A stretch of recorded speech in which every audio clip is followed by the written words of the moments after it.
السلام عليكم ورحمة الله وبركاته. الحمد لله نحمده ونستعينه ونستغفره ونؤمن به ونتوكل عليه ونعوذ بالله من شرور أنفسنا ومن سيئات أعمالنا. من يهد الله فلا مضل له ومن يضلله فلا هادي له. ونشهد أن لا إله إلا الله وحده لا شريك له. ونشهد أن محمدًا عبده ورسوله الذي أرسله بالحق بشيرا ونذيرا وداعيا إلى الله بإذنه وسراجا منيرا. فقد قال الله تبارك وتعالى في كلامه المجيد والفرقان الحميد. أعوذ بالله من الشيطان الرجيم. بسم الله الرحمن الرحيم. وإذا قيل لهم آمنوا كما آمن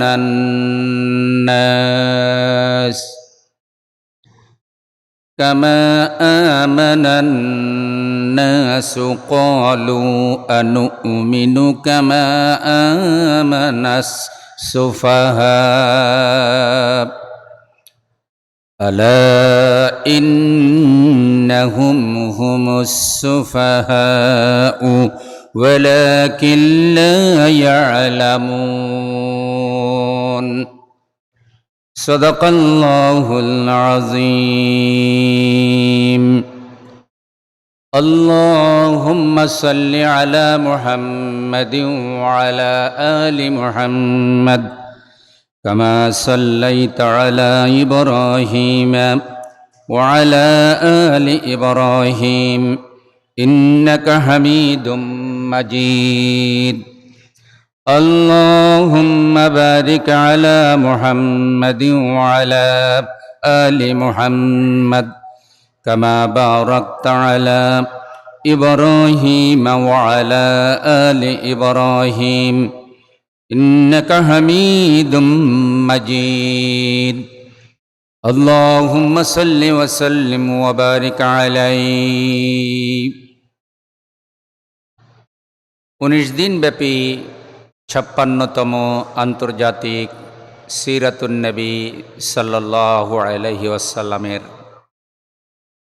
এই তৃতীয় দিবসের সম্মানিত সভাপতি, সম্মানিত সুধীমণ্ডলী, হযরত উলামায়ে কেরাম, মুহতারাম সঞ্চালক, নবী প্রেমিক, আল্লাহ প্রেমিক, ইসলাম প্রেমিক মুসলমান ভাইয়েরা, পর্দার আড়ালের সম্মানিত বোনেরা, আল্লাহ পাকের প্রশংসা আদায় করি। বৃহস্পতিবার দিবাগত রাত, সপ্তাহের সবচাইতে সেরা রাত, মর্যাদা সম্পন্ন রাতে আল্লাহ পাক আমাদেরকে আমাদের প্রিয় রাসূল সাল্লাল্লাহু আলাইহি সাল্লামের শানে আয়োজিত এই নুরানি জলসা, বরকতময় আয়োজন, এত সুন্দর সিরাতুন নবী মাহফিল এতদিন ব্যাপী বাংলাদেশ কোথাও এটা করে কিনা জানি না, এবং আন্তর্জাতিক বিশ্বে আমি যতটুকু চিনি এত লম্বা ধারাবাহিক নবীর শানে আয়োজিত মাহফিল আর কোথাও আছে কিনা আমার জানা নেই, যেটা চুনতির এই ময়দানে আল্লাহ পাকের এক বুজুর্গ বান্দার উসিলে আল্লাহ চালু করেছেন, সেটা এখন পর্যন্ত অব্যাহত আছে। আল্লাহ আমাদেরকে যে তৌফিক দিয়েছেন, আমরা এই তৃতীয় দিবসে আসতে পেরেছি, বসতে পেরেছি, মহব্বতের সাথে আল্লাহ পাকের প্রশংসা আদায় করে আওয়াজ করে পড়ে সবাই পড়ি আলহামদুলিল্লাহ। রাসূলুল্লাহ সাল্লাল্লাহু আলাইহি সাল্লামের উপর দরুদ ও সালাম বর্ষিত হোক। সেই সাথে যাদের ত্যাগ কোরবানের উসিলায় এই 19 দিন ব্যাপী মাহফিল বাস্তবায়িত হয়, এখানে যারা টাকা দেন, পয়সা দেন, বুদ্ধি দেন, পরামর্শ দেন, যারা শোনার জন্য আসেন, ওলামা একরাম যারা দেশ বিদেশ থেকে আসেন, আল্লাহ পাক প্রত্যেকের খেদমতগুলো কবুল করুন। যারা এই মাহফিলের খেদমত করে দুনিয়া থেকে চলে গেছেন, দেশে দেশের বাহিরে, আমরা মাহফিল থেকে দোয়া করি আল্লাহ তাদের প্রত্যেকের কবরকে জান্নাত বানিয়ে দিন।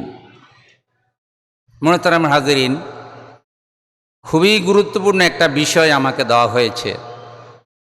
দিন প্রতিষ্ঠায় সাহাবায়ে কেরাম রিদওয়ানুল্লাহ তাআলা আলাইহিম আজমাইন এর অনুসৃত পথ এবং আজকের মুসলিম বিশ্ব তো সে অনেক বড় বিষয়। আমরা বাংলাদেশে যেহেতু স্বপ্ন দেখি যে আল্লাহ পাকের দিন প্রতিষ্ঠিত হোক, আমাদের দেশটা, এদেশের মুসলমানরা জীবনের সকল ক্ষেত্রে কোরআন হাদিস তথা রাসূলুল্লাহ সাল্লাল্লাহু আলাইহি সাল্লাম এবং সাহাবায়ে কেরামের দেখানো পথে জীবন পরিচালনা করুক, এটা যেহেতু আমরা চাই, আপনারা সবাই এটা চান কিনা? মাশাআল্লাহ। তো এখন এই দিনটা প্রতিষ্ঠিত করার পথ ও পদ্ধতি সেটা সাহাবায়ে কেরামের জীবন থেকে নিতে হবে। সাহাবায়ে কেরাম সে ব্যাপারে কি পথ দেখিয়েছেন, এ ধরনের একটা সুন্দর বিষয় আমাকে দেওয়া হয়েছে। আমি কতটুকুন আমার ভাইদের সামনে বুঝাতে পারবো জানি না। আল্লাহর কাছে দোয়া করেন আমাদের ফায়দা হয়, এমন কিছু কথা যেন আল্লাহ তাআলা আমাকে বলার তৌফিক দান করেন। একটু জোরে বলেন ভাই আমিন।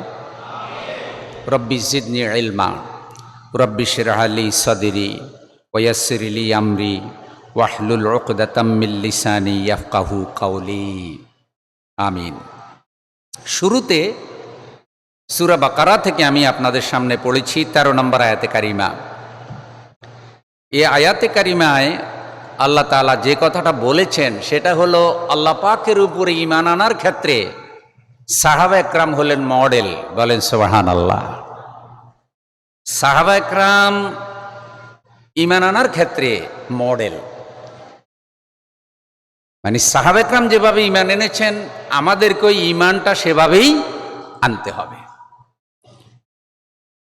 আল্লাহ রাব্বুল আলামিন বলছেন, ওয়া ইযা কিলা লাহুম আমিনু কামা আমানান নাস, যখন তাদেরকে বলা হয়, কাফেরদেরকে, মুশরিকদেরকে যখন বলা হয় আমিনু তোমরা ঈমান আনো, কামা আমানান নাস যেভাবে অন্য মানুষেরা ঈমান এনেছে। তো এখানে কামা আমানান নাস বলতে সাহাবায়ে কেরামকে বোঝানো হয়েছে। সাহাবায়ে কেরাম যেভাবে রাসূলের উপর ঈমান এনেছে তোমরাও সেভাবে ঈমান আনো। আরবের মুশরিকদেরকে, কাফেরদেরকে যখন বলা হয় তখন তারা কি জবাব দেয়? ক্বালু আনুমিনু কামা আমানাস সুফাহা, আমরা কি সেরকম ঈমান আনবো যেইভাবে ঈমান এনেছে বোকা লোকেরা, নির্বোধ লোকেরা। মুহাম্মদ সাল্লাল্লাহু আলাইহি সাল্লামের উপরে, আল্লাহর উপরে, আখিরাতের উপরে, তাকদীরের উপরে, ফেরেশতাদের উপরে, আল্লাহর কিতাবের উপরে যারা ঈমান এনেছে ওরা বোকা মানুষ। আমরা চালাক বুদ্ধিমান, যারা ঈমান আনে তারা বোকা। আর আমরা কি বুদ্ধিমান? আবু জেহেল, আবু লাহাব, উতবা, সায়বা, ওই সময় যারা দ্বীনের ইসলামের বিরোধিতা করে তারা নিজেদেরকে বোকা ভাবতো না বুদ্ধিমান ভাবতো? আপনারা আমার কথা বুঝেন? সবাই আমার সাথে যুক্ত আছেন? রাসূল সাল্লাল্লাহু আলাইহি সাল্লামের সময় যারা ইসলামের বিরোধিতা করত, ঈমানের বিরোধিতা করত, তারা নিজেদেরকে বোকা ভাবতো না, ভাবতো বুদ্ধিমান। আর যারা রাসূলের উপর ঈমান এনেছে তারা বোকা। তারা বলল, আনু উমিনু কামা আমানাস সুফাহা, আমরা কি তাদের মতো ঈমান আনবো ওই বোকা মানুষগুলো যেভাবে ঈমান এনেছে? কাফেরদের দৃষ্টিতে আবু বকর রাদিয়াল্লাহু তাআলা আনহু বোকা, ওমর রাদিয়াল্লাহু তাআলা আনহু বোকা, আলী রাদিয়াল্লাহু তাআলা আনহু নির্বোধ বোকা, আর ওরা হলো বুদ্ধিমান। আল্লাহ পাক প্রতিবাদ করেছেন, আলা ইন্নাহুম হুমুস সুফাহাউ ওয়ালাকিন লা ইয়ালামুন। সাবধান, জেনে রেখো, যারা আমার রাসূলের উপর ঈমান এনেছে সাহাবায়ে কেরামকে বোকা বলে, নির্বোধ বলে, তারাই বোকা। কিন্তু তারা যে বোকা, হতভাগা, নির্বোধ, ওয়ালাকিন লা ইয়ালামুন, এটা তারা জানে না, বুঝে না। ওই সময়ের কাফেররা যারা ইসলামের বিরোধিতা করত, সাহাবায়ে কেরামকে তারা বোকা বলতো। আবু বকর, ওমর, ওসমান রাদিয়াল্লাহু তাআলা আনহু ওদেরকে বোকা বলতো। বর্তমানেও যারা আল্লাহর আইনের বিরোধিতা করে, কোরআনের আইনের বিরোধিতা করে, তারা ইসলাম ওয়ালাদেরকে বোকা বলে, নিজেদেরকে বুদ্ধিমান ভাবে। এমন আছে না নাই? ওরা হলো বুদ্ধিজীবী, ওদের বুদ্ধি বেশি। আর যারা ধর্মকর্ম করে, রসুলকে মানে, ইসলাম মানে, তাদের এত বেশি বুদ্ধি শুদ্ধি নাই, এরকম একটা ধারণা এই যুগেও যারা কোরআনের আইনের বিরোধী তাদের মধ্যে আছে না নাই? এখন আল্লাহর ফতোয়া কি? যারা ইসলামের বিরোধিতা করে, দ্বীনের বিরোধিতা করে, এরাই সত্যিকার অর্থে বোকা। আপনারা আল্লাহর কথার পক্ষে আসেননি। আল্লাহ রাব্বুল আলামিন ঈমানের ক্ষেত্রে সাহাবায়ে কেরামকে মডেল বলেছেন। চুনতির আজকের মাহফিলে আমরা যারা আছি, আল্লাহ আমরাও তো ঈমান এনেছি, আমরা জানি না আমাদের ঈমান আল্লাহ কবুল হলো কিনা। হে মাবুদ, আপনার রসুল যেভাবে আপনার উপর ঈমান এনেছে, রসুলকে সাহাবায়ে কেরাম যেভাবে অনুসরণ করেছে, তাদের ঈমান আমল আপনি যেভাবে কবুল করেছেন, আল্লাহ আপনি আমাদের ঈমানও তাদের মতো কবুল করুন। একটু জোরে বলেন আমিন। আল্লাহ আমাদের ঈমান কবুল করুন। তাহলে ঈমানের ক্ষেত্রে মডেল সাহাবায়ে কেরাম। এখন সাহাবায়ে কেরাম আমাদেরকে কি পথ দেখাইছেন? এক নম্বর ঈমানের পথ। সাহাবায়ে কেরামের ঈমানটা কেমন ছিল? সাহাবায়ে কেরামের ঈমান ছিল এমন পরিচ্ছন্ন ঈমান, তাদের ঈমানের মধ্যে কোনো মুনাফিকি ছিল না। মুনাফিক কাদেরকে বলে? যাদের কথায় আর কাজে মিল নাই, তাদেরকে বলে মুনাফিক। কথায় আর কাজে যার মিল নাই তারা কি বলে? সাহাবায়ে কেরাম যে ঈমান এনেছেন, সাহাবায়ে কেরামের ঈমানের মধ্যে যাররা পরিমাণ মুনাফিকি ছিল। তাহলে সাহাবায়ে কেরাম আমাদেরকে কি পথ দেখালেন? যারা ঈমান আনবে, ঈমানটা হতে হবে মুনাফিকি মুক্ত ঈমান। ঈমান আনার পরে যাদের মধ্যে মুনাফিকি পাওয়া যাবে, তারা খাঁটি ঈমানদার হতে পারবে না। আর যারা খাঁটি ঈমানদার হয় না, তারাই কেবল আল্লাহ আর কোরআনের আইনের বিরোধিতা করে।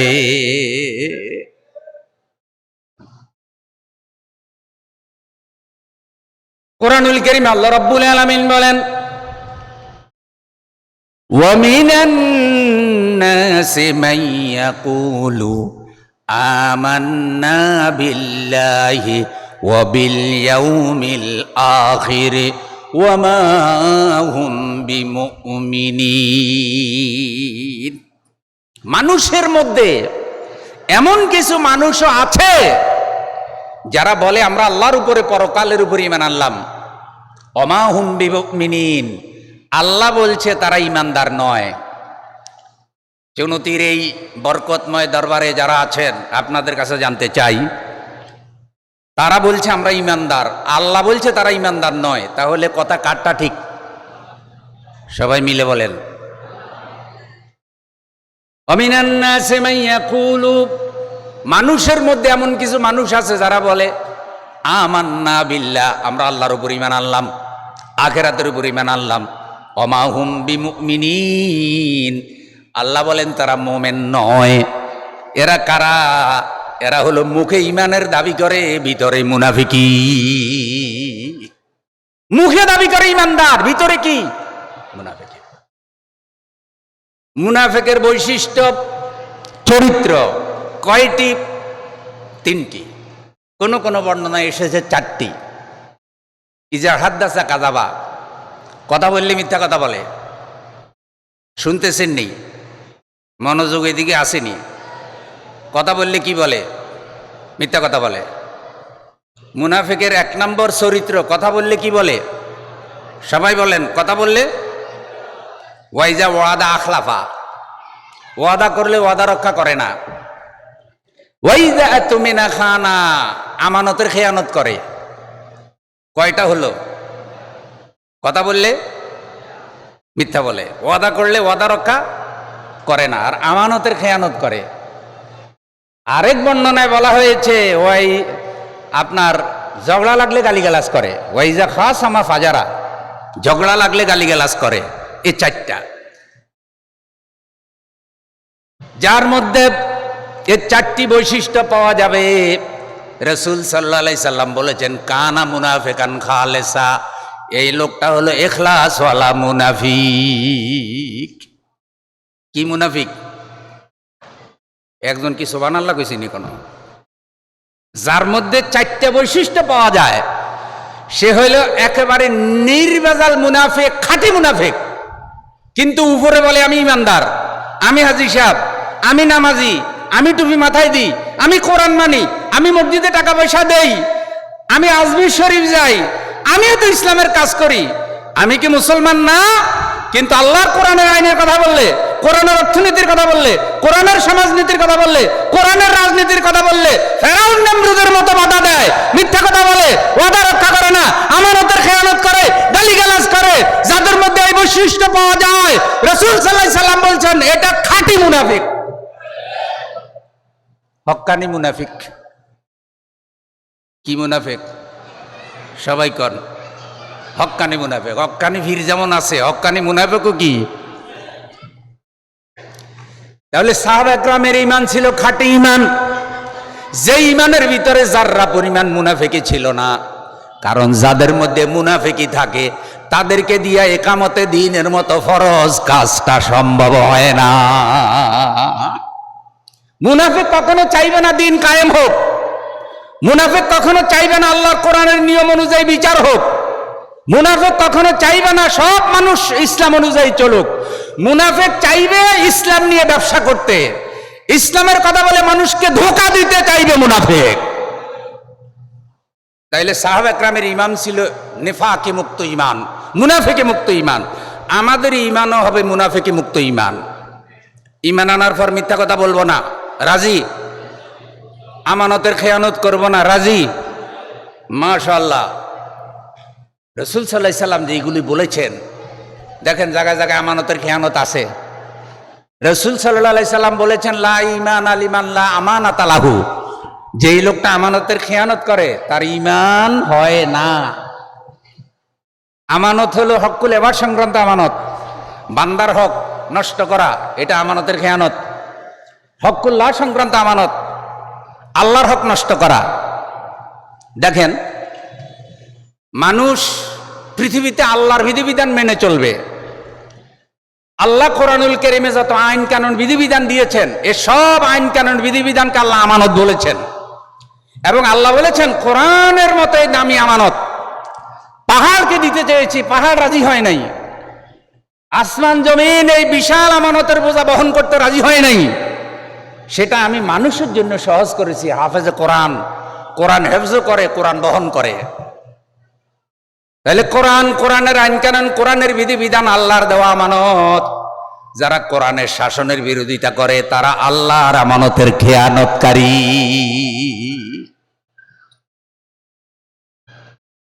যারা বান্দার হক চুরি করে, টাকা পয়সা চুরি করে, বাজেট চুরি করে, তারা বান্দার হক নষ্ট করে।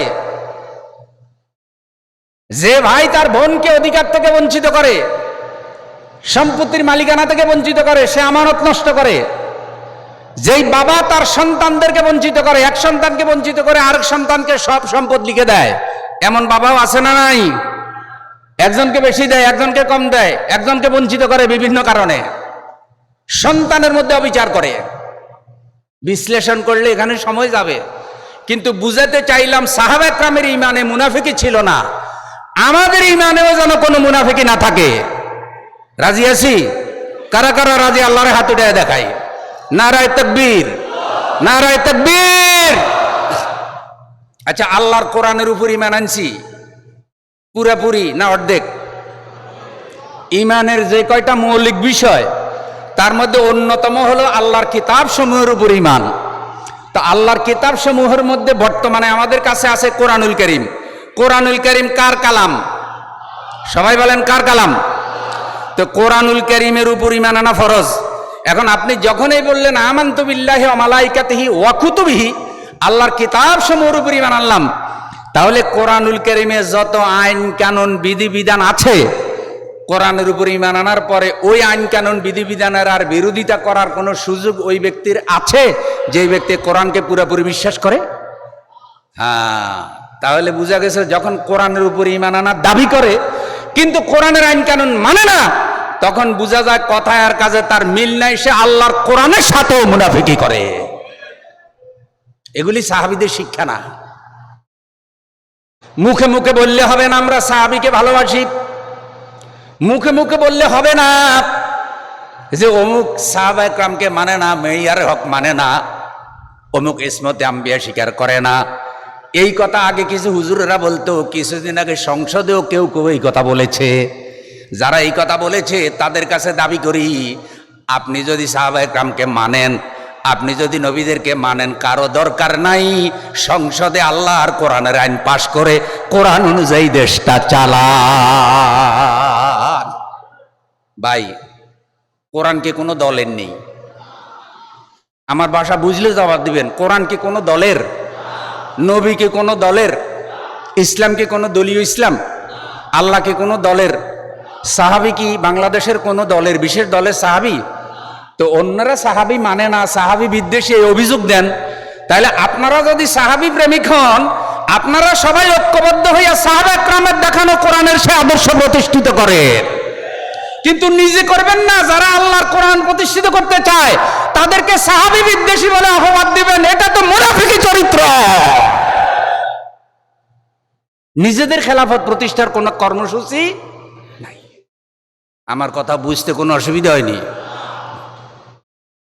সাহাবা একরাম আমাদেরকে যে পথ দেখাইছেন, কোরআনের পথ, ইসলামের পথ, সূরা ফাতিহার মধ্যে আমরা আল্লাহর কাছে সে পথটাই চাই।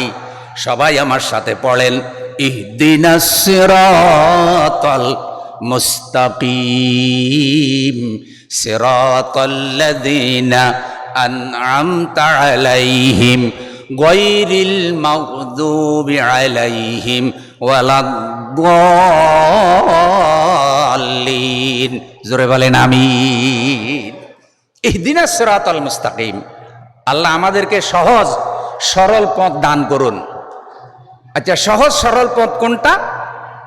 সিরাতাল্লাযীনা আন'আমতা আলাইহিম, ওই পথ, ওদের পথ যাদের উপরে আপনি নিয়ামত দিয়েছেন, যারা আপনার নিয়ামতে ধন্য হয়েছে, তাদের পথ আমাদেরকে দান করুন। আপনাদের সুন্নতিতে সূরা ফাতিহা আছে তো? কথা কন না গা?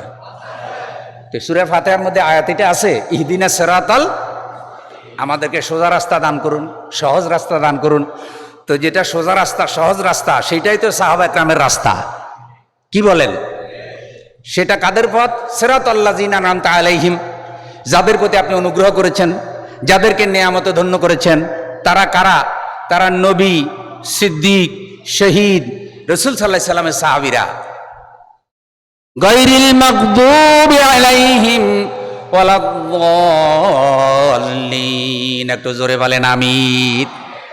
ওদের পথ নয় যারা অভিশপ্ত, যারা গজবপ্রাপ্ত। সরল সঠিক পূর্ণ পন্থা মোদেরে দাও গো বলি, চালাও সে পথ যে পথে তোমার প্রিয়জন গেছে চলি। যে পথে তোমার চির অভিশাপ, যে পথে ভ্রান্তির চির পরিতাপ, হে মহাচালক মোদেরে কখনো করো না সে পথগামী। যত বড় নেতা হোক, যত বড় দল হোক, যত বড় বুদ্ধিজীবী হোক, হে মহান স্রষ্টা আল্লাহ, হে মালিক, হে মাবুদ, আমাদেরকে কোরআন বিরোধী ওই সব দলে নিও না। কোরআন সুন্নাহ বিরোধী চরিত্রহীন নেতাদের খপ্পরে যেন আমরা পড়ে না যাই, ওই পথে আমাদেরকে নিও না। আচ্ছা, সাহাবা একরাম যে পথ অনুসরণ করছে সেটা কার পথ? কোরআনে আল্লাহ যেটা দিয়েছে। ওই সময় আবু জেহেল, আবু লাহাবদেরও একটা মতবাদ ছিল কি ছিল না? তা আবু জেহেল, আবু লাহাবদের মতবাদ যারা অনুসরণ করছে তারা তো সাহাবী না, আর যারা সাহাবী তারা তো কোরআন সুন্নাহর পথ অনুসরণ করেছে। যারা এই পথটা অনুসরণ করেছে আল্লাহ রাব্বুল আলামিন তাদের ব্যাপারে বলেছেন, ক্বাদ আফলাহাল মুমিনুন, এইসব ঈমানওয়ালারাই হলো সফলতা লাভকারী বান্দা। সুবহানাল্লাহ। সাহাবা একরাম যে ঈমান এনেছেন সেই ঈমানটা ছিল শ্রেষ্ঠ ঈমান। কোরআনুল কারীমের শুরুতে আল্লাহ তাআলা বলেছেন সেটা কি? আল্লাযীনা ইউমিনুনা বিল গায়বি ওয়া ইউকিমুনাস সালাতা ওয়া মিম্মা রাযাকনাহুম ইউনফিকুন। আল্লাযীনা ইউমিনুনা বিল গায়ব, যারা গায়েবের উপর ঈমান এনেছে। আল্লাহ গায়েব, ফেরেশতা গায়েব, জান্নাত গায়েব, জাহান্নাম গায়েব, কবর আযাব গায়েব, ফুলসিরাত গায়েব, তাকদীরের ভালো মন্দ গায়েব, এ সবগুলি গায়েব। তো সাহাবা একরাম এই গায়েবের উপর ঈমান আনছে, সবার আগে তারা ঈমান আনছে।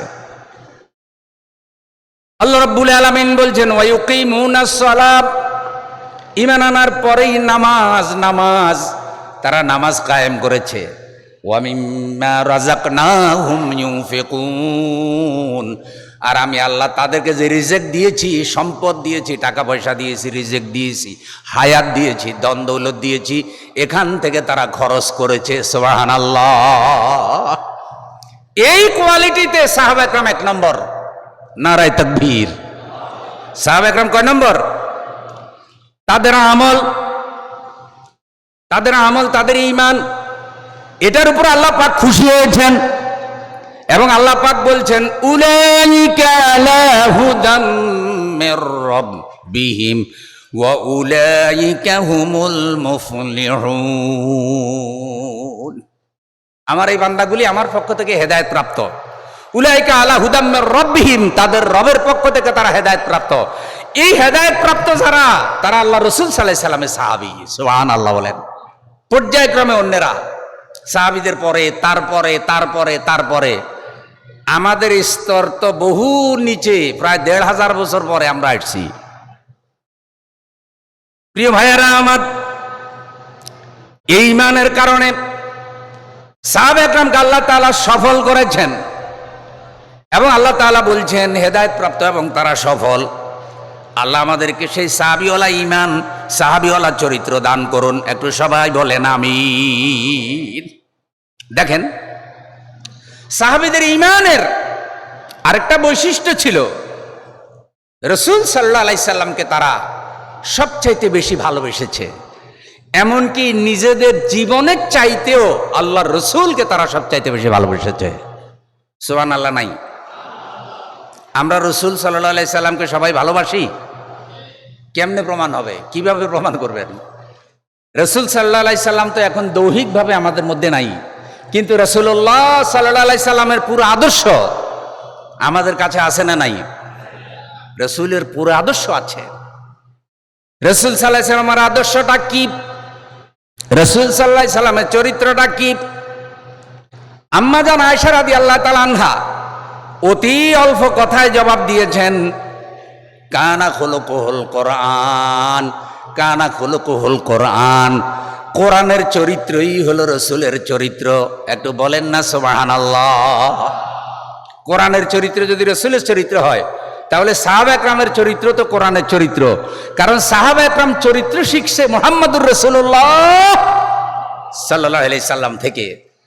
তাই সাহাবা একরাম যদি রসুলকে ভালোবাসে, তাহলে তারা কোরআনের চরিত্রকে ভালোবেসেছে। কোরআন যে রসুলের উপরে নাজিল হয়েছে, সেই রসুলকে ভালোবেসেছে। ভাই, কোরআন হলো কাগজে লেখা কিতাব। এই মাদ্রাসায় কোরআনের কপি আছে না? আছে। হাফেজ সাহেবরা যে কোরআন হেফজ করে, এটা কাগজে লেখা কোরআন, 30 পারা। আপনারা ঘুমাইতেছেন না তো? নারায়ে তাকবীর। 30 পারা কাগজে লেখা কিতাব। কিন্তু কেউ যদি চলমান কোরআন দেখতে চায়, কেউ যদি কোরআনের জীবন্ত আমল দেখতে চায়, জীবন্ত প্রতিচ্ছবি দেখতে চায়, সে যেন আমাদের প্রিয় রাসূল সাল্লাল্লাহু আলাইহি ওয়াসাল্লামকে দেখে। রাসূল সাল্লাল্লাহু আলাইহি সাল্লাম হলেন কোরআনের জীবন্ত প্রতীক। পরিপূর্ণ কোরআনের আমল যার মধ্যে ছিল, তিনি হলেন মুহাম্মদুর রাসূলুল্লাহ সাল্লাল্লাহু আলাইহি সাল্লাম।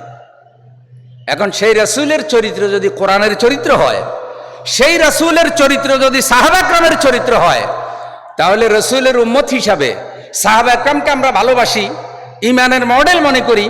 সেই হিসাবে আমাদের চরিত্রটাও সাহাবা একরামের আদর্শে হওয়ার দরকার আছে না নাই?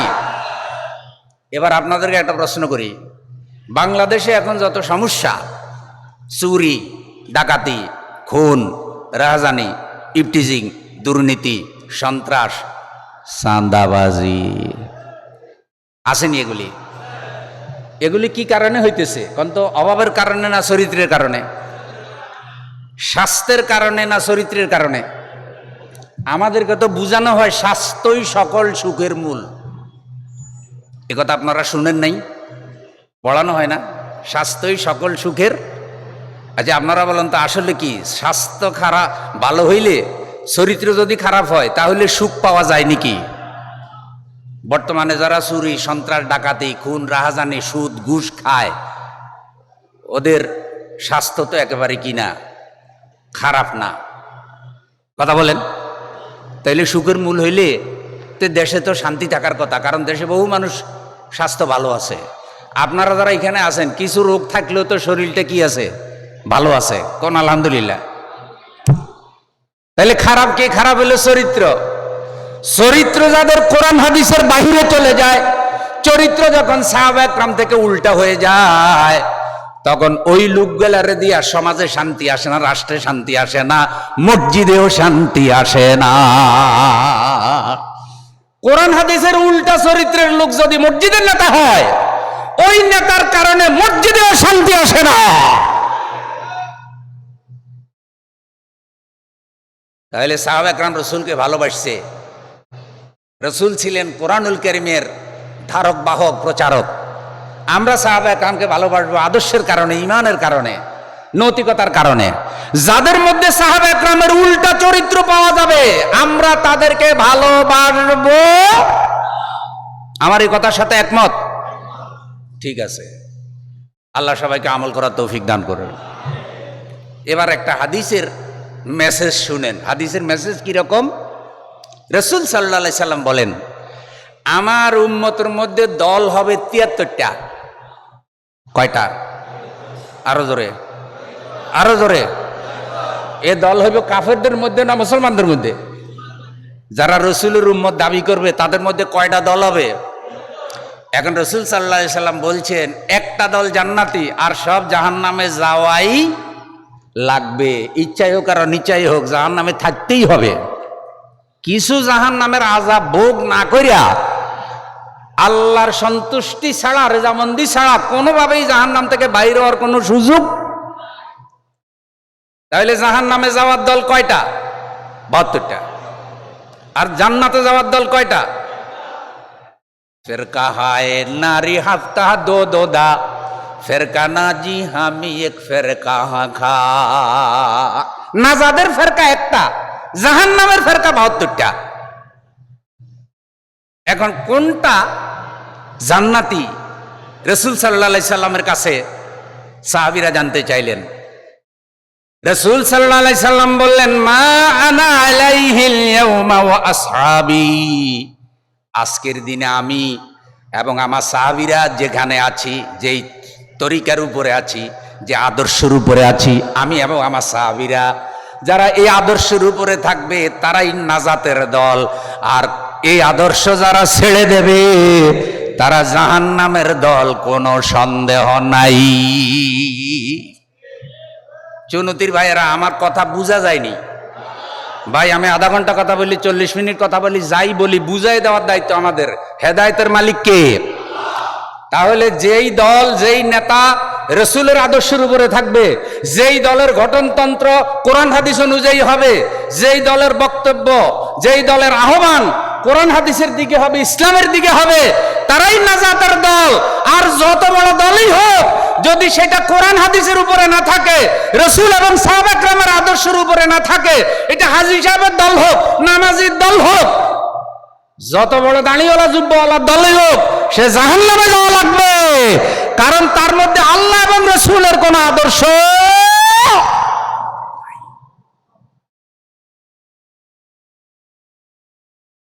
তো কোরআন সুন্নাহর আদর্শ যাদের কাছে থাকবে তারাই নাজাতের দল।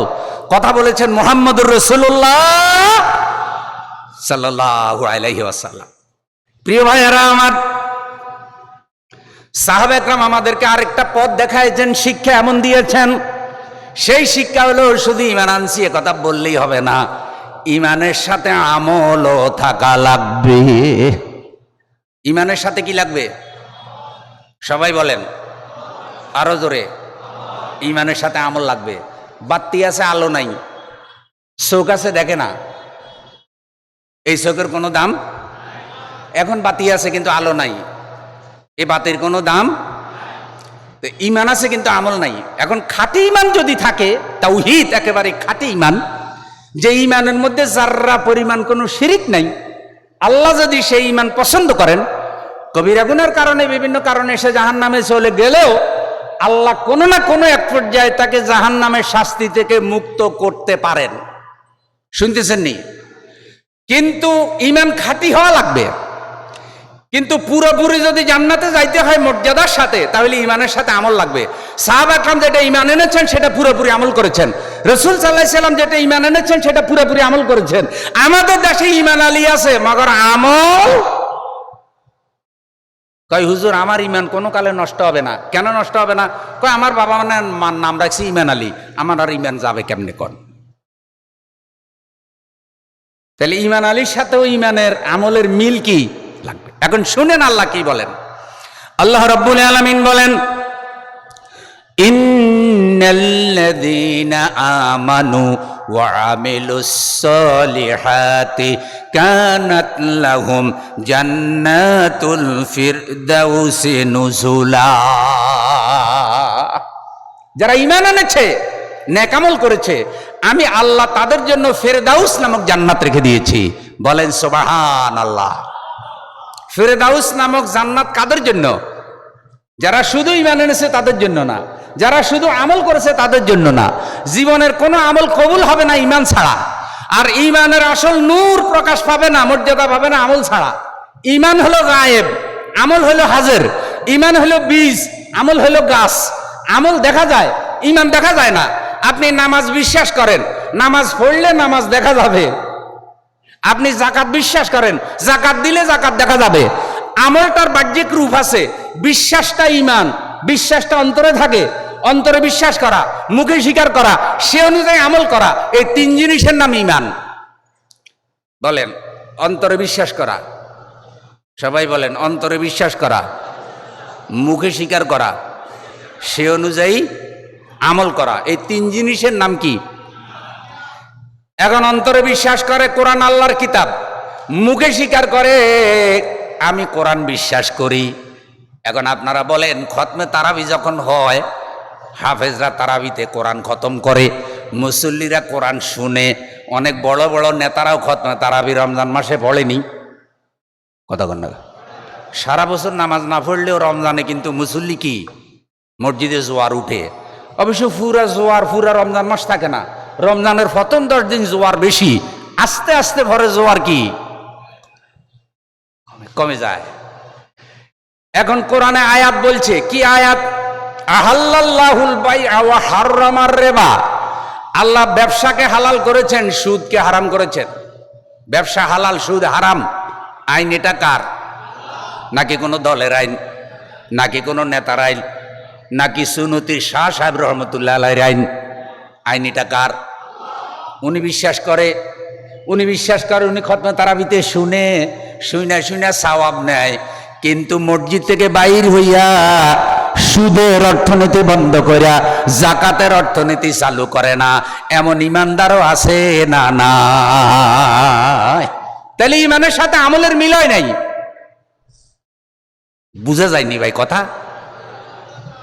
ক্বালা রাসূলুল্লাহ সাল্লাল্লাহু আলাইহি ওয়াসাল্লাম, রাসূল সাল্লাল্লাহু আলাইহি সাল্লাম বলেন, মান কারা আল কোরআন, যেই ব্যক্তি কোরআন পড়ল, ফাস্তাযহারাহু ফাআহাল্লা হালালাহু ওয়া হাররামা হারামাহু আদখালাহুল্লাহুল জান্নাহ। কোরআন পড়ল, কোরআন সংরক্ষণ করলো, কোরআন হেফজ করলো, কোরআন প্রচার করলো, কোরআনের হালালকে হালাল হিসাবে স্বীকার করে হালালটা মানলো, কোরআনের হারামকে হারাম হিসাবে স্বীকার করে হারাম থেকে দূরে থাকলো, আদখালাহুল্লাহুল জান্নাহ। আল্লাহ তখন আল্লাহর ওই বান্দাকে কোরআনের উসিলায় জান্নাত দান করবে। ভাই আপনারা কিন্তু সবাই সুবহানাল্লাহ জোরে কইতেছেন না। এতগুলা লোক যদি ফুটবল খেলা দেখতো আর তাদের প্রিয় দল আর্জেন্টিনা যদি গোল দিয়ে দিত, তাহলে কেউ বলা লাগতো যে ভাই জোরে গোল কন, এটা বলা লাগতো নাকি আগে গোল বলতো? আচ্ছা বলেন তো, কোটি কোটি মানুষ একসাথে গোল কইয়া চিৎকার দিলে কয়টা নেক হয়? আর্জেন্টিনার মুরিদেরা কর না, 10-12টা নেক হইবার সম্ভাবনা আছে নাকি? কিন্তু গোল কইয়া আওয়াজ দেয় কেন? ওগুলা খেলার মজা, খেলার আনন্দ, যে তারা এগুলি প্রকাশ করে। তো রাসূল সাল্লাল্লাহু আলাইহি সাল্লামের বয়ান শুনে সাহাবা একরাম সুবহানাল্লাহ আলহামদুলিল্লাহ বলতেন। এই সুবহানাল্লাহ আলহামদুলিল্লাহ দ্বারা দিলের মধ্যে জজবা তৈরি হয়, আল্লাহু আকবার উচ্চারিত হলে ওখানে শয়তান থাকতে পারে না, আর বয়ানের প্রতি একটা মনোযোগ আসে, আর সুবহানাল্লাহ আলহামদুলিল্লাহর মধ্যে সওয়াবও আছে। আচ্ছা কোন তো পরকালে জান্নাতে যাওয়ার জন্য সওয়াব দরকার আসেনি?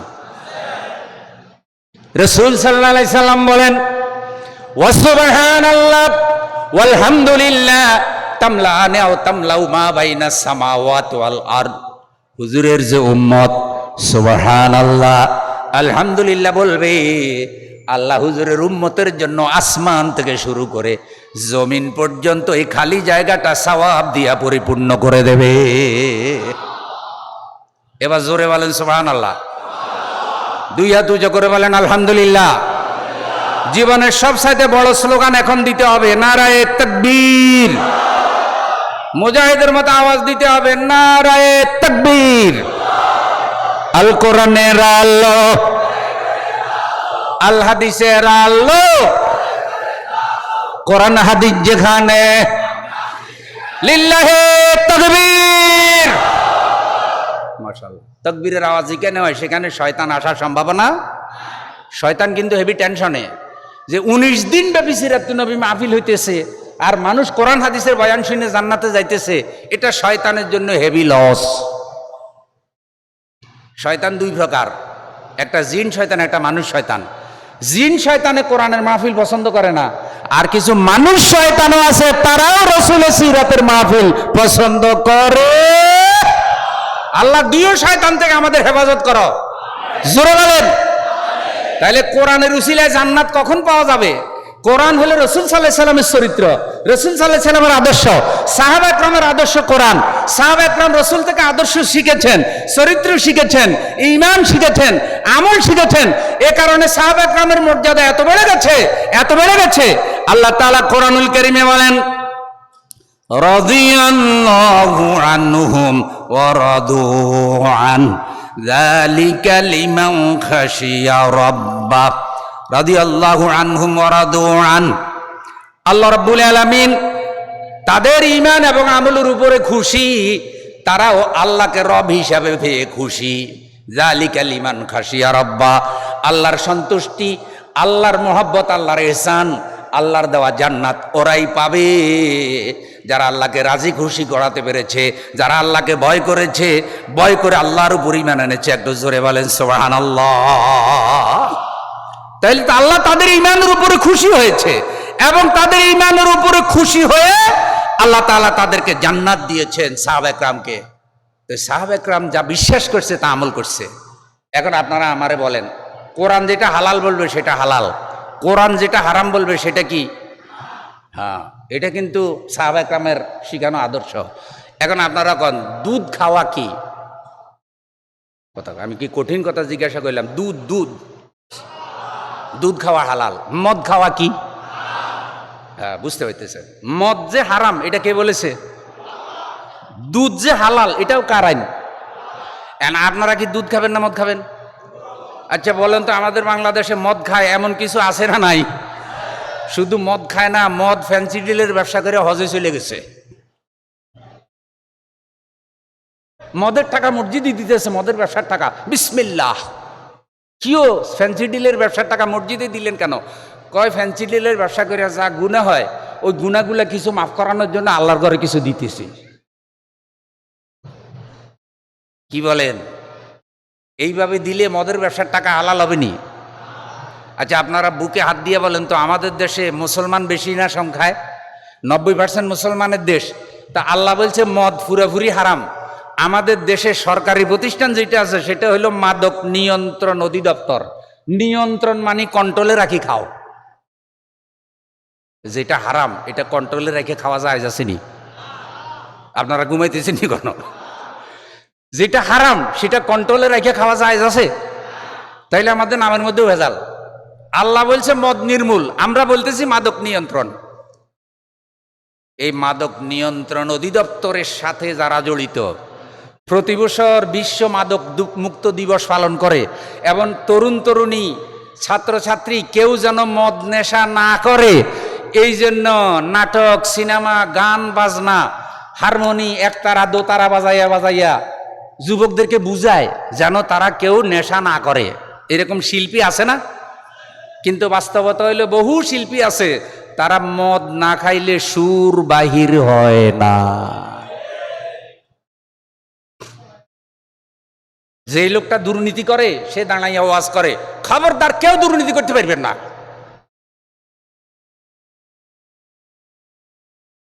এই মদ ফ্যান্সি ডিল আমাদের জাতীয় চরিত্র ধ্বংস করতেছে। 3টা পর্যায়ে মদ হারাম হয়েছে বন্ধু।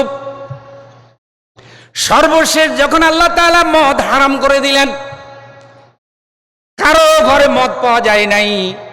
যাদের ব্যবসা ছিল দোকান থেকে সব ঢেলে দিয়েছে, যে খাচ্ছিল মুখের থেকে ফেলে দিয়েছে, যার পেটে ঢুকেছে আঙ্গুল ঢুকিয়ে বমি করে ফেলে দিয়েছে। সেই যে মাদক মুক্ত পবিত্র সমাজ রসুল বানালেন, সাহাবা একরাম বানালেন। আল্লাহ রসুলের সাহাবী আবু বকর রাদিয়াল্লাহু তাআলা আনহু রসুলের পরে খলিফা হলেন। আমার রসুল সাল্লাল্লাহু আলাইহি সাল্লাম প্রায় 12.5 লক্ষ বর্গ মাইল এলাকার মধ্যে ইসলাম কায়েম রেখে গেলেন। ইসলামী খেলাফত 12.5 লক্ষ বর্গ মাইল এলাকার মধ্যে রেখে রসুল সাল্লাল্লাহু আলাইহি সাল্লাম ইন্তেকাল করলেন। রসুলের ইন্তেকালের পরে 4 জন খলিফা আল্লাহর রসুলের দেখানো আদর্শ অনুযায়ী খেলাফত চালালেন। ওমর রাদিয়াল্লাহু তাআলা আনহুর আমলে অর্ধেকটা পৃথিবী ইসলাম দখল করে ফেলেছিল। জোরে বলেন আল্লাহু আকবার। অর্ধেকটা পৃথিবী। মদ নেশা ছিল না। আর আমাদের 55,000 বর্গ মাইলের মধ্যে মদের ব্যবসা আছে না নাই? যত চেষ্টাই করো ইয়াবা বাবা, ওই যে বাবা না ইয়াবা, দেখেন মদের ট্যাবলেটের নাম দিছে বাবা। বাবা হলো আমাদের পবিত্র অনুভূতি, যিনি জন্ম দেন তাকে আমরা কি বলি? আর এরা মদ এই ট্যাবলেটের নাম দিছে বাবা। ষড়যন্ত্রকারীরা এমন এমন নাম দেয় যাতে আপনি বুঝতে না পারেন। এই ট্যাবলেটের নাম বাবা না দিয়া যদি শুয়োর দিত, শুকর বুঝেননি? তা আপনি জিজ্ঞাসা করতেন কিও এই তরুণ নষ্ট হয়েছে কি খাইয়া? কয় শুয়োর খাইয়া। এখন কয় কি খায়? কয় ইয়াবা খায়, বাবা খায়। বাবা খাইয়া নষ্ট হয়েছে, এইসব নাম দেয়। তা আমি বলছি যে এত চেষ্টা করেও এগুলা বন্ধ করা যাচ্ছে না। অবৈধভাবে মদ নেশায় ঢুকতেছে আর আমাদের যুবক যুবতীর চরিত্র নষ্ট করতেছে। বিশ্বাস করেন, আইন দিয়ে বন্ধ হবে না, নেতা বদলালে বন্ধ হবে না, দল বদলালে বন্ধ হবে না। সেই দিন বন্ধ হবে যেই দিন আল্লাহর কোরআনের আলোকে এই দেশটা গঠন করা হবে, যেদিন কোরআনের আইন দিয়া বাংলাদেশের সীমানা সিল গালা করে দেওয়া হবে, সেই দিন আর এই দেশে মদের ট্যাবলেট ঢুকার সম্ভাবনা নয়। কিন্তু যেই নেতারা নিজেরাই তলে তলে মদের ব্যবসা করে, যেই নেতারা নিজেরা মদের ব্যবসায়ীদের থেকে কমিশন খায়, সেই নেতা, সেই দল, সেই প্রশাসন দিয়া মদের ব্যবসা বন্ধ হবে না। এরাও মসজিদে যায় যেন হযরত আবু বকরের বন্ধু। জুমার দিন কি সুন্দর, মাথায় টুপি, গায়ে পাঞ্জাবি, পরনে পায়জামা, দেখলে মনে হয় হযরত আবু বকর রাদিয়াল্লাহু তাআলা আনহুর বন্ধু, আসলে মদখোর।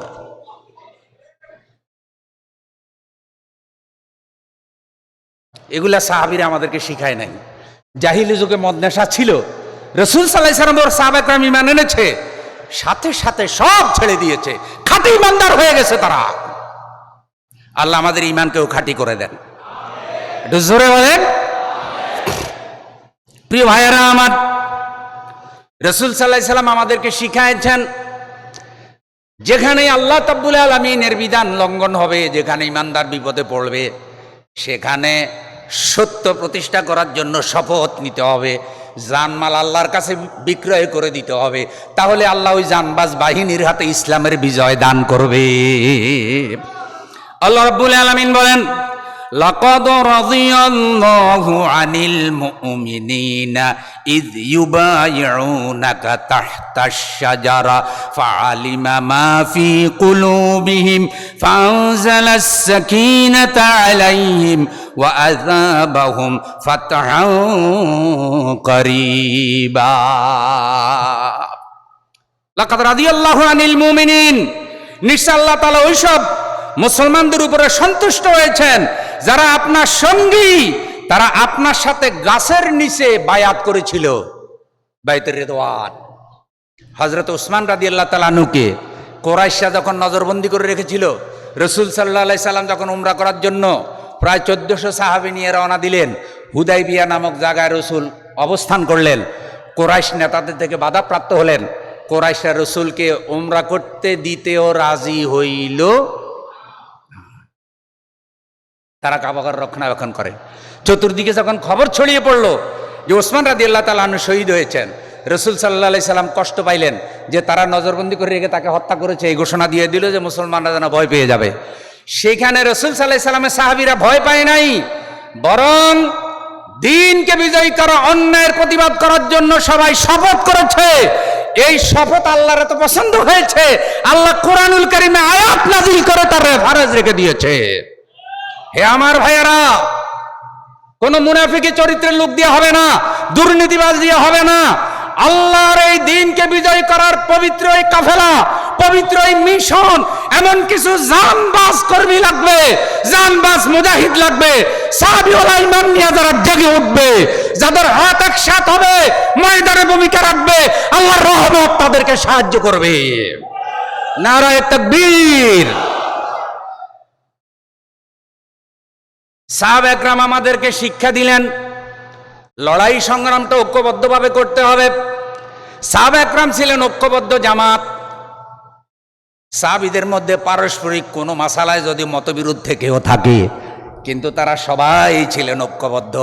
আল্লাহ পাক কোরআনুল কারীমে বলেন, ইন্নাল্লাহা ইউহিব্বুল্লাযীনা ইউকাতিলুনা ফী সাবিলিহি সাফফান কাআন্নাহুম বুনয়ানুম মারসুস। নিঃসন্দেহে আল্লাহ তো ওইসব বান্দাদেরকেই ভালোবাসেন যারা আল্লাহর পথে সংগ্রাম করে, লড়াই করে, তাদের পারস্পরিক সম্পর্ক হবে সীসা ডালা প্রাচীরের মতো মজবুত। সুবহানাল্লাহ নাই? ঐক্যবদ্ধভাবে লড়াই করবে, সম্পর্ক হবে সীসা ডালা প্রাচীরের মতো কি মজবুত। আচ্ছা আপনারা বলেন তো, নামাজ যে আমরা জামাতে পড়ি, প্রতিদিন নামাজের জামাতে আমরা ঐক্যবদ্ধ হই কি হই না? কথা কন না। সব দলের লোক পাশাপাশি দাঁড়ায়নি। আপনাদের এলাকায় কোনো দলীয় মসজিদ আছে নাকি? দলীয় ইমাম তো না, সব ইমাম, সব মুসল্লির ইমাম কয়জন? তো মুসল্লি সবাই এক কাতারে দাঁড়ায়। আচ্ছা, কবরস্থানে যে লাশ দাফন হয়, কোনো দলীয় কবরস্থান আছে নাকি যে রে এটা সরকারি দল এটা বিরোধী দল, দুইটা মারা গেছে, পাশাপাশি কবর দিলে কবর ছিদ্র করে মারামারি লাগতে পারে, অতএব এটা সরকারি দলের কবরস্থান এটা বিরোধী দলের কবরস্থান, এমন আছে নাকি? জানাজার তরিকা সরকারি দলের একটা, বিরোধী দলের আরেকটা, এমন কি আসেনি? তাহলে জামাতের নিয়ম এক, আজান এক, নামাজ এক, জানাজা এক, কবরস্থান এক। কিন্তু রাষ্ট্রীয়ভাবে আল্লাহর আইনের কথা বললে কেন মুসলমান বাগ হয়? আল্লাহ এক, নবীও এক, কোরআনও এক, রাষ্ট্রটা বানাইছেন আল্লাহ। সে আল্লাহর কোরআনের শাসনের কথা বললে যারা বিরোধিতা করে তাদের মুখে সাহাবী প্রেম মানায়েন না।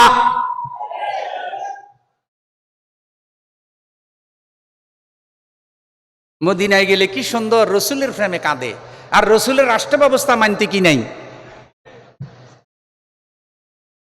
আবু বকর রাদিয়াল্লাহু তাআলা আনহুকে সালাম দেয়, ওমর রাদিয়াল্লাহু তাআলা আনহুকে সালাম দেয়। আল্লাহ রসুলের সাথে আবু বকর, ওমর রাদিয়াল্লাহু তাআলা আনহু হুজুরের রওজায় পাশে শোয়া, সুবহানাল্লাহ, সালাম দেয়। কিন্তু আবু বকর রাদিয়াল্লাহু তাআলা আনহু, ওমর রাদিয়াল্লাহু তাআলা আনহুর রাষ্ট্র ব্যবস্থা মানতে রাজি হয় না। এমন হাজী সাহেবও আছে না নাই? এমন মহিলা আজিও আছে, ওখানে গেলে এত সুন্দর পোশাক পরে, এহরাম করে, বোরকা গায়ে দেয়, যেন হজরতের আবে আবুশ্রী, হজরতে ফাতেমার বান্ধবী। আর উমরা শেষ করে, হজ শেষ করে যখন জেদ্দা এয়ারপোর্টে আসে, তখন আর এহরামও নাই, উমরাও নাই, সফান সফা, যেই ড্রেস যেই বেফরদা সেই বেফরদা। আবার বাংলাদেশে এসে কি সুন্দর ইনিয়ে বিনিয়ে কথা কয়, পর্দা নাকি আধুনিকতা বিরোধী।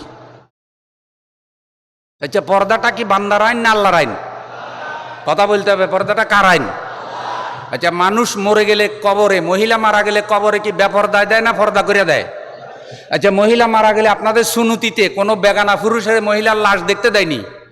সবাই বলতে হবে, দেখতে দেয়নি?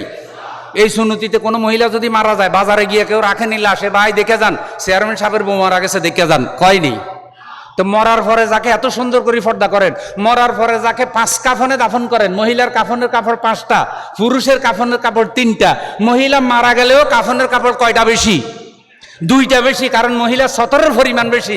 মহিলার জন্য এই আইন কানুন, এই সিস্টেমটা কে দিয়েছে? পুরুষ বানাইছে কে? মহিলা বানাইছে কে? ইসলাম দিছে কে? তো ইসলামে আইন কানুন পুরুষের জন্য, মহিলার জন্য এটা দিয়েছে কে? এখন পর্দাটা তো মরার আগে ফরজ, পর্দা তো মরার আগে ফরজ। মরার আগে পর্দার বিরোধিতা করে, মরার পরে কাফনের কাপড় পরাইয়া পর্দা করে, এটা মুনাফিকি ঈমান। কথাটা কোনো বেশি শক্ত হইল নি? না ভাই, বহু নরম ওয়াজ করে দেখছি তো, কোনো ওয়াজই তো ধরে না। কিছু আছে ওদেরকে কোনো ওয়াজেই ধরে না। হ্যাঁ, যদি ওনার মন মতো ওয়াজ হয় তখন কয় যে না হুজুর এটা ভালো আছে, করে না গো ফুসফাস, মারে না গো ডুসডাস, নেই কোনো উৎপাত, খাই হুজুরে দুধ-ভাত, লা ইলাহা ইল্লাল্লাহ জামিলার মধ্যে হুজুর নেই। আমি যত আকাম কুকাম করি হুজুর আমি আমারে খালি দোয়া দেয়, লাউ কদু কুমড়া সব এই হুজুরের খাওয়া। আর যেই হুজুরেরা সাহাবা একরামের আদর্শ অনুযায়ী বাংলাদেশ আল্লাহর কোরআনের আইন প্রতিষ্ঠিত করতে চায়, সেই হুজুরদের উপরে জুলুম নির্যাতন আছে না নাই? আপনারা বলেন তো, আল্লামা সাঈদী রহমতুল্লাহ আলাইহির এই দেশে কি অপরাধ ছিল? কেন তার মাহফিল বন্ধ করার জন্য প্রায় 56 দিনের মতো হরতাল করা হয়েছিল?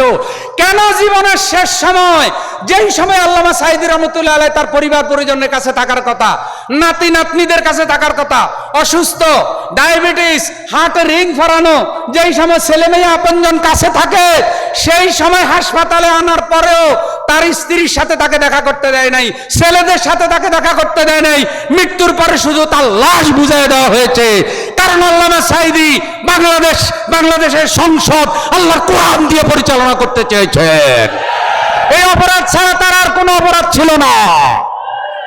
তাই বাংলাদেশে অন্য কোনো আলেমকে এতটা ভয় করতো না কোরআন বিরোধীরা, যতটা ভয় করতো আল্লামা সাঈদীকে।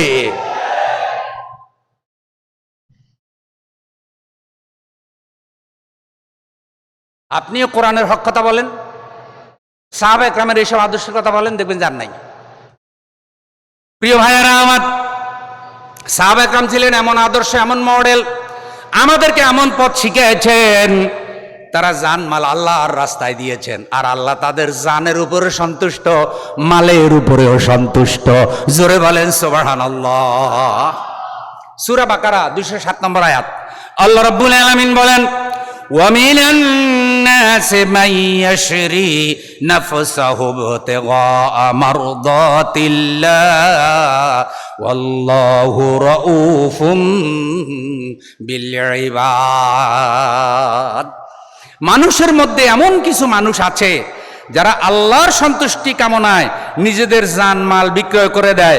আল্লাহ এ ধরনের বান্দাদের প্রতি অতিশয় সন্তুষ্ট। সুবহানাল্লাহ। এই যে মানুষের মধ্যে এমন কিছু মানুষ আছে যারা তাদের জানমাল আল্লাহর রাস্তায় বিক্রয় করে দেয়।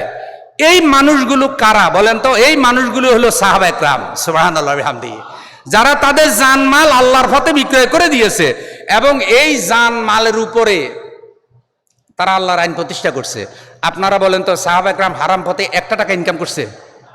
কথা কন না। ওমর রাদিয়াল্লাহু তাআলা আনহু যুগে আল্লাহ অর্থনীতিতে এত বরকত দিয়েছে যে ঘরে ঘরে জাকাত খাওয়ার মতো কোনো লোক ছিল না। সুবহানাল্লাহ বলেন। আচ্ছা, জাকাত খাওয়ার মতো লোক পাওয়া যায় না কেন?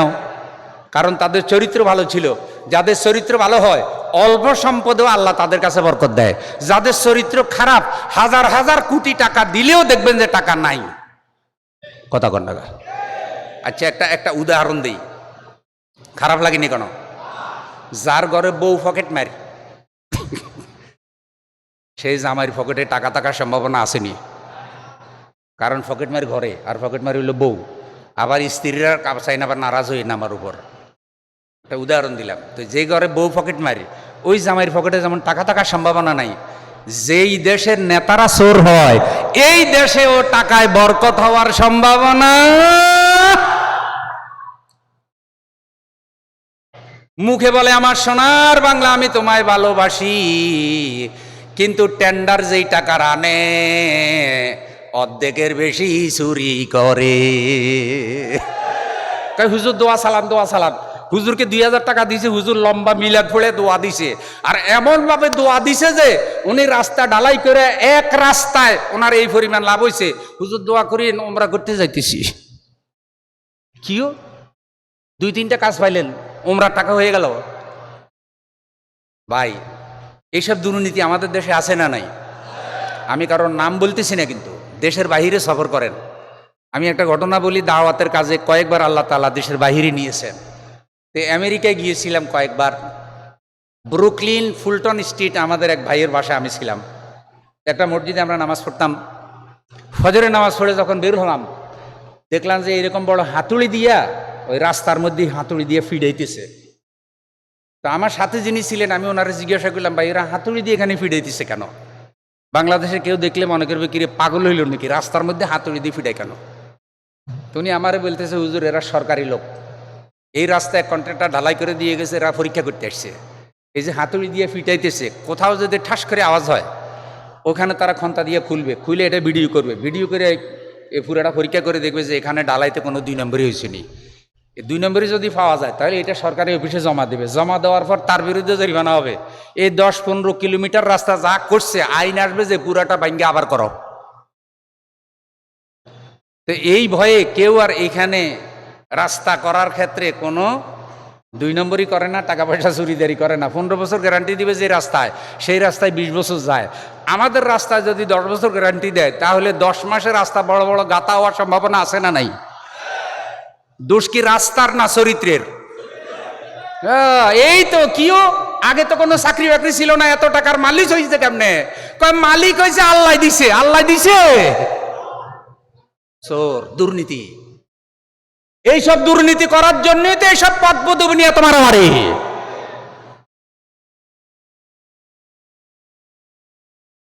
আল্লাহ আমাদের হালাল পথে টাকা কামাই করার তৌফিক দান করুন। সাহাবা একরাম আমাদেরকে শিখিয়েছেন দ্বীনকে বিজয়ী করার জন্য জান মাল আল্লাহর পথে খরচ করা লাগবে। তার মানে কি? তার মানেই হলো হালাল পথে টাকা ইনকাম করবেন, হালাল পথে ব্যয় করবেন। ছেলে মেয়ের জন্য খরচ করলেন, এটা আল্লাহর পথে খরচ। স্ত্রীর কাপড় চোপড় কিনলেন, আল্লাহর পথে খরচ। ছেলে মেয়ে পড়ালেখা করালেন, আল্লাহর পথে খরচ। তার মানে যত বৈধ খরচ সব আল্লাহর পথে খরচ। মসজিদে টাকা পয়সা দিলেন আল্লাহর পথে খরচ, চুনতি মাহফিলে দান করলেন আল্লাহর পথে খরচ। কত নেক লোকদের টাকা পয়সা এই মাহফিলে আসে, তা না হলে 19 দিন ব্যাপী এত বড় মাহফিল এখানে সফল করা সম্ভব হতো না। আমাকে ভাইজান একটু আগে বললেন আল্লাহর এক বান্দা যত মশলাপাতি আছে সব এখানে দান করেন, তিনি নাকি অসুস্থ। যিনি মাহফিল চালু করেছেন বুজুর্গ বান্দা, তিনি চিন্তা করেছিলেন মানুষ এখানে ওয়াজ শুনবে, গভীর রাত হয়ে যাবে, বাড়িতে গিয়ে আবার খাবার দাবারের জন্য আপনজনকে জাগাবে, কষ্ট হবে। সম্ভব হইলে আমরা এখানে একটু খাবার তাদেরকে খাওয়াইয়া দিব। এটা হইল মেহমানদারি। যে আল্লাহর উপর ঈমান আনতে চায় সে যেন মেহমানের সমাদর করে।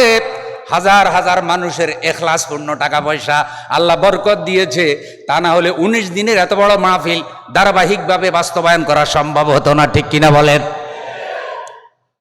গরিব মানুষ টাকা দিলে কেন বরকত হয়? রিক্সাওয়ালা টাকা দেয়, কেউ 10 টাকা, কেউ 1000 টাকা। শুনেন, আরে কত মনে হয় মাঝে মধ্যে। আমি এক মসজিদে প্রায় 30 বছর খুতবা দিছি, এখন আরেক মসজিদে দেই। তো ওই সময় মসজিদের মিনারের কাজ চলে, মসজিদের মিনারে প্রায় 10 লক্ষ টাকা খরচ হয়েছে। বিকেলবেলায় দেখি যে একটা ভিক্ষুক যাওয়ার সময় মসজিদের বাক্সের মধ্যে 20 টাকা দিছে। ভিক্ষুকে মসজিদের বাক্সে কয় টাকা দিছে? দোকানে আমি এক ভাইয়ের কাপড়ের দোকানে চা খাইতেছি, তো কাপড় দোকানদারে বললাম যে ভাই ওই ভিক্ষুকটারে ডাকেন। ডাকছে, তো ডাকার পরে বললাম ভাই আপনি তো ভিক্ষা করিয়া খান, আপনি মসজিদের বাক্সের মধ্যে 20 টাকা দিলেন। কয় হুজুর দেখেন আমিও জানি যে এই মসজিদে হয়তো আমার 20 টাকায় খুব বেশি কাজ হবে না, কিন্তু আমি তো ভিক্ষুক, আমার ইনকাম তো ভিক্ষা, আমার চাকরি হলে ভিক্ষা করা। তা আল্লাহ তো আমার নামটা শুধু ভিক্ষুকের খাতায় লিখে রাখছে, আমি কি কোনোদিন দানশীল হব না? তাই আল্লাহর ঘরের বাক্সের মধ্যে 20টা টাকা দিয়া আল্লাহ যেন আমার নামটা শুধু ভিক্ষুকের খাতায় না রাখে, যেন দানশীলের খাতার মধ্যেও রাখে। এই জন্যই যারা হাজার হাজার টাকা দান করছে, লাখ টাকা দান করছে, তাদের সাথে 20 টাকা দিয়ে আমি ফকিরও শরীক হইলাম। সুবহানাল্লাহ নাই? সুবহানাল্লাহ নাই? চিন্তা করেন ফকিরের অনুভূতি। এখন আপনারা বলেন, এক লোক যদি 1 লাখ টাকা দেয় আর 1 লাখ টাকা দিয়ে যদি মসজিদের খতিবেরে কয় বেশি করে মসজিদে বইলা দিবেন, বিশিষ্ট দানবীর, সমাজপতি, মানুষের সেবক মসজিদে 1 লাখ টাকা দিছে, আর সামনে যে আমি বদনা মার্কা নিয়ে ইলেকশন করব, এটা একটু কইয়া দিয়ে। আছেন এরকম ভাই? ঠিক আছে, মসজিদে দান করছেন, আল্লাহ কবুল করুক, কিন্তু এই দান যদি ইলেকশনের জন্য হয় তাহলে এই দানের ভিতরে হালকা পাতলা ইলেকশন ঢুকারও সম্ভাবনা আছে না নাই? তো ওইটা এখলাস নষ্ট করে দেয়। বলে দিবেন ভাই আমি ইলেকশন করি বা না করি, ভোট দেন বা না দেন, দান করছে আল্লাহর জন্য। মসজিদে 1 লাখ টাকা দিলাম, ফ্যান কিনবেন, বাতাস খাবেন, নামাজ পড়বেন আর আমার দোয়া করবেন আমি যেন ভালো কাজ করতে পারি। কিন্তু যদি এই দানটা শুধু ভোট পাওয়ার জন্য হয় তাহলে পুরো আল্লাহর জন্য হলো না। ফকিরের 20 টাকা একেবারে এখলাসের তো আল্লাহর জন্য। দেখা যায় একজন 1 লাখ টাকা দিচ্ছে, সেটা এখলাস না থাকার কারণে আল্লাহ হয়তো বেশি পছন্দ করে না।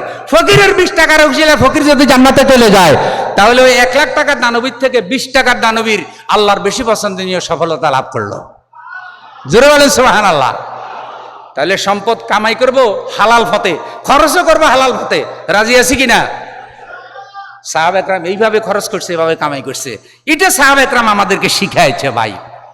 সাহাবা একরাম আল্লাহর পথে জীবনটাও দিয়েছে। উহুদের যুদ্ধের দিকে তাকান, আমার রাসূল সাল্লাল্লাহু আলাইহি সাল্লামের আপন চাচা হযরতে হামজা রাদিয়াল্লাহু তাআলা আনহু জীবনটা দিয়ে দিয়েছে। হযরতে হামজা রাদিয়াল্লাহু তাআলা আনহুর লাশ কয়েক টুকরা করা হয়েছে, এমনকি হযরতে হামজা রাদিয়াল্লাহু তাআলা আনহুর পুরুষাঙ্গটা পর্যন্ত 6 টুকরা করে ফেলেছে। আমার বন্ধু ওয়াহশী হযরতে হামজা রাদিয়াল্লাহু তাআলা আনহুকে শহীদ করেছে। বুক কেটে কলিজা বের করে সেই কলিজা মুখে দিয়া হযরতে হামজার পেটের উপরে, বুকের উপরে লাফাইছে হিন্দা, বুকের খাঁচা ভেঙে ফেলেছে। এই যে হযরতে হামজা জীবন দিলেন, 70 জন সাহাবী উহুদের ময়দানে জীবন দিলেন, নেতা হওয়ার জন্য দেন নাই।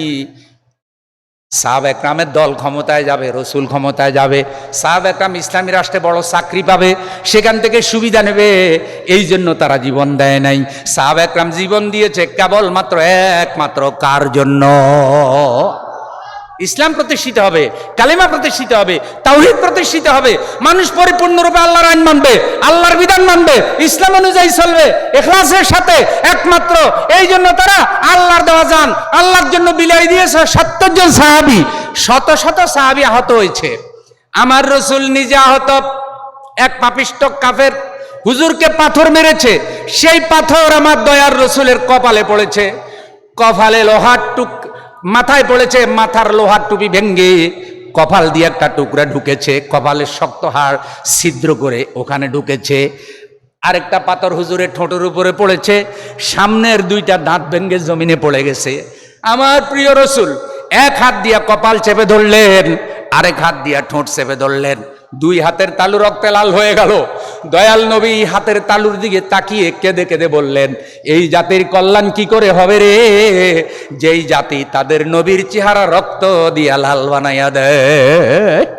যারা ভালো মানুষের সাথে দুর্ব্যবহার করে তাদের কিসমত ভালো হয় না, যারা রসুলের সাথে দুর্ব্যবহার করে তাদের কিসমত ভালো হয় না, যারা রসুলের উত্তরসূরি আলেমদের সাথে, যারা আল্লাহর দ্বীন প্রতিষ্ঠা করতে চায় তাদের সাথে দুর্ব্যবহার করে, ওদের কিসমত কখনো ভালো হয় না।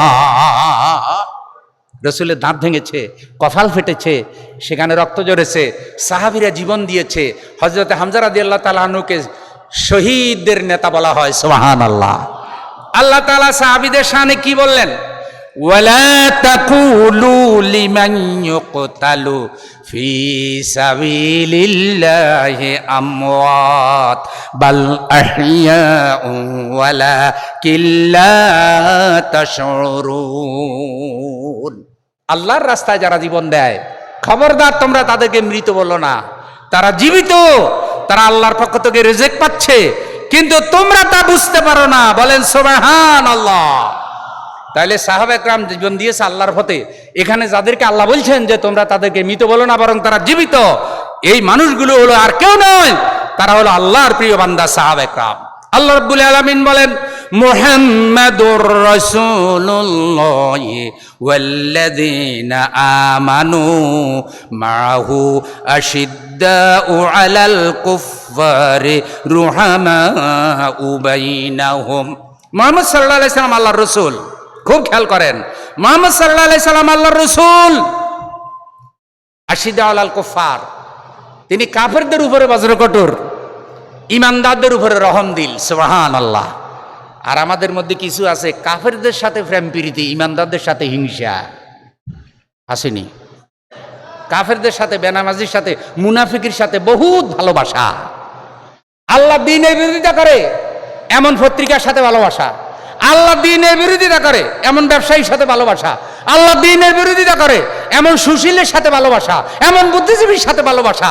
আর যারা আল্লাহ দ্বীনের পক্ষে তাদের সাথে ভালোবাসা রাখে না, এমন লোক আছে না নাই? আরে আলেম হইয়াও জালেমের সাথে ভালোবাসা রাখে, এমন আলেমও কি? কথা কর না, এটাকে আসল হুজুর না খারাপ হুজুর? নষ্ট হুজুর। কি হুজুর বললাম? শব্দটা একটু কঠিন হইল কিনা জানি না, কারণ হাদিস আছে সবার আগে জাহান্নামে যাবে এক শ্রেণীর হুজুরেরা। কথা কর না গা, সবার আগে জাহান্নামে যাবে এক শ্রেণীর কি?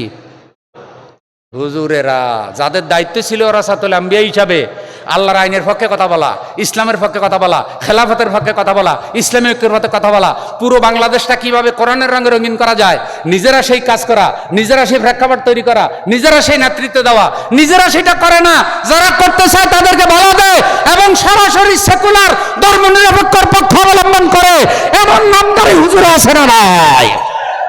ওরা সাহাবা একরামের উত্তরসূরি হতে পারে?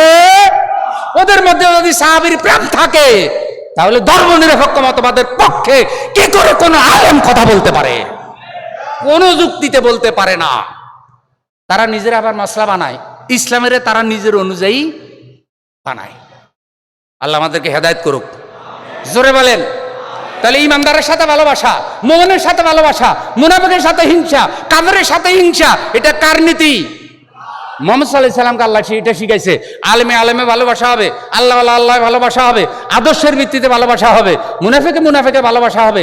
মুনাফিক আর ইমানদারের ভালোবাসা হইতে পারে না। ইসলামপন্থীর সাথে ইসলামপন্থীর ভালোবাসা হবে, আলিয়া হোক কাওমি হোক, আলেমের সাথে আলেমের ভালোবাসা হবে। আলেমে আলেমে মতবিরোধ করে জালেমের সাথে বিরোধী করতে পারে? কথা বুঝা গেল? এটা সাহাবীদের শিক্ষা না। আল্লাহ রাব্বুল আলামিন আরো বলেন, তারাহুম রুক্কান সুজদান ইয়াবতাগুনা ফাদলাম মিনাল্লাহি ওয়া রিদওয়ানা সীমাহুম ফি ওজুহিহিম মিন আসারিস সুজুদ যালিকা মাসালুহুম ফিত তাওরাতি ওয়া মাসালুহুম ফিল ইনজিল। সূরা ফাতহ 29 নম্বর আয়াত আল্লাহ তাআলা বলছেন, তারাহুম রুকআন সুজদান ইয়াবতাগুনা ফাদলাম মিনাল্লাহি ওয়া রিদওয়ানা। আল্লাহর সন্তুষ্টি কামনায় আল্লাহর এই বান্দাগুলি রুকু সেজদাকারী, তোমরা তাদের চেহারার মধ্যে আল্লাহর সন্তুষ্টি এবং রুকু সেজদার চিহ্ন দেখবে। সুবহানাল্লাহ। রুকু সেজদা চিহ্ন মানে নামাজ পড়তে পড়তে কপাল কালো হয়ে গেছে এটা না। রুকু সেজদা হলো যে তাদের চেহারার মধ্যে আল্লাহর সন্তুষ্টি, আল্লাহর প্রতি ভালোবাসা এবং নেকামল করার কারণে তাদের ইমানই একটা জ্যোতি চেহারার মধ্যে পরিলক্ষিত হবে। আর তুমি দেখবে যে তারা আল্লাহর প্রেমে সিক্ত, আল্লাহ তাদেরকে ভালোবাসে। এরপরে তাদের মুখমণ্ডলে সিজদার চিহ্ন থাকবে। তাওরাতেও এরূপ বর্ণনা আছে, ইনজিলেও এরূপ বর্ণনা আছে। ভাই, আমি বয়ানের উপসংহারে চলে এসেছি। নির্ধারিত সময় থেকে আসলে আমার 5-7 মিনিট সময় বেশি হয়ে গেছে। আপনারা বেজার হন নাই তো? তাহলে আমরা সাহাবা একরামকে ভালোবাসি। ইমানের ক্ষেত্রে সাহাবা একরাম শ্রেষ্ঠ মডেল। রাসূল সাল্লাল্লাহু আলাইহি সাল্লাম বলছেন, খায়রুল কুরুনি কারনি সুম্মাল্লাযিনা ইয়ালুনাহুম সুম্মাল্লাযিনা ইয়ালুনাহুম ওয়াস সুলতানু যিল্লুল্লাহি ফিল আরদ মানাহানা সুলতানাল্লাহি ফিল আরদ আহানাহুল্লাহ। সর্বশ্রেষ্ঠ যুগ রাসূলের যুগ, তারপরের সাহাবীদের যুগ, তারপরের যুগ। দেখেন সেই যুগ যেতে যেতে এখন আমরা যেই যুগে আসছি, এই যুগে বাংলাদেশে রসুলের কোটি কোটি উম্মত, কিন্তু আল্লাহর আইনের কথা বললে আবু জেহেল আবু লাহাবের মতো বিরোধিতা করে এমন রসুলের উম্মত আসেনি। তো এরাও তো মারা গেলে আমরা বলি বিসমিল্লাহি ওয়া আলা মিল্লাতি রাসূলিল্লাহ, আল্লাহর নামে রসুলের দলে উঠাই দিলাম। কেউ আল্লাহর নামে রসুলের দলে মরার আগে তো ছিল না। মরার আগে ছিল সে সেকুলারদের দলে, মরার আগে ছিল কোরআন বিরোধী আইনে, মরার আগে ছিল কোরআন বিরোধী অর্থনীতি, মরার আগে ছিল কোরআন বিরোধী শিক্ষা ব্যবস্থা, মরার আগে ছিল কোরআন বিরোধী সাংবাদিক, মরার আগে ছিল কোরআন বিরোধী বক্তৃতা। ইসলামের বিরুদ্ধে নাটক বানায়, সিনেমা বানায়, কাহিনী বানায়, খবর প্রচার করে। হঠাৎ করে মারা গেছে, মারা যাওয়ার পরে 3 কাপড় ভরাইয়া কি সুন্দর বিসমিল্লাহি ওয়া আলা মিল্লাতি রাসূলিল্লাহ, আল্লাহর নামে রসুলের দলে উঠাই দিলাম। আল্লাহর নামে রসুলের দলে মরার পরে যদি যেতে চাই, তাহলে মরার আগেও আল্লাহর নামে রসুলের দলে থাকার দরকার আছে না নাই? ভাই, মরার পরে যখন লাশ কবরে রাখবেন, ফেরেশতা আয়েশা যখন জিজ্ঞাসা করবে মার রব্বুকা ওমা দীনুকা ওমান হাজার রাজুলু আল্লাযী বুইসা ফিকুম, 3 প্রশ্নের উত্তর দিতে পারে না। দেখে যে ওর ভিতর থেকে সেকুলারের গন্ধ বাইর হয়, মদের ব্যবসার গন্ধ বাইর হয়, সন্ত্রাসের গন্ধ বাইর হয়, সাদার গন্ধ বাইর হয়। বাড়ি করে গেছে চাঁদার টাকা, সন্ত্রাসের টাকা, ব্যবসা করে গেছে হারাম টাকা, জায়গা জমি যা কিনছে সব হারাম, ছেলে মেয়ের রক্ত হারাম টাকা, স্ত্রীর পোশাক আশাক হারাম, স্ত্রীর স্বর্ণ গয়না হারাম। এই হারামের কোটি কোটি টাকা পৃথিবীতে রেখে কবরে গেছে। আর আমরা বলতে যে বিসমিল্লাহি ওয়া মিল্লাতি রাসূলিল্লাহ, ফেরেশতা ফিডানি দেওয়ার সম্ভাবনা আসেনি। তো মরার আগেই মুসলমান হইতে হবে, সাহাবীওয়ালা হইতে হবে, আল্লাহওয়ালা হইতে হবে। আল্লাহ আমাদেরকে মুসলমান হয়ে ইমানের সাথে সাহাবা একরামের আদর্শে জীবন গঠন করে মৃত্যুবরণ করার তৌফিক দান করুন। জোরে বলেন আমিন। মালিক, ইন্তেকালের সময় আমাদের জবানে জারি করে দিও কালেমা লা ইলাহা ইল্লাল্লাহু মুহাম্মাদুর রাসূলুল্লাহ সাল্লাল্লাহু আলাইহি ওয়াসাল্লাম। শেষ কথা, মেসেজ। সাহাবা একরাম ইমানের ক্ষেত্রে মডেল। সাহাবা একরাম রসুল থেকে ইসলাম শিখছে, ইমান শিখছে। সাহাবা একরাম আমাদের জন্য মডেল। আমরা সাহাবিকে মানলে রসুলকে পাবো, রসুলকে মানলে আল্লাহকে পাবো। এইভাবে মানলে সাহাবি মনে সবাইকে মানা হয়। সাহাবিরা যেই পথে গেছে আমরাও সেই পথে যাবো। আজ শেষ করলাম। আল্লাহ যে কথা বলেছি ভুল ত্রুটি হলে ক্ষমা করুন, ভালো কথা আমাদের সবাইকে আমল করার তৌফিক দান করুন। ওয়া আখিরু দাওয়ানা আলহামদুলিল্লাহি রাব্বিল আলামিন।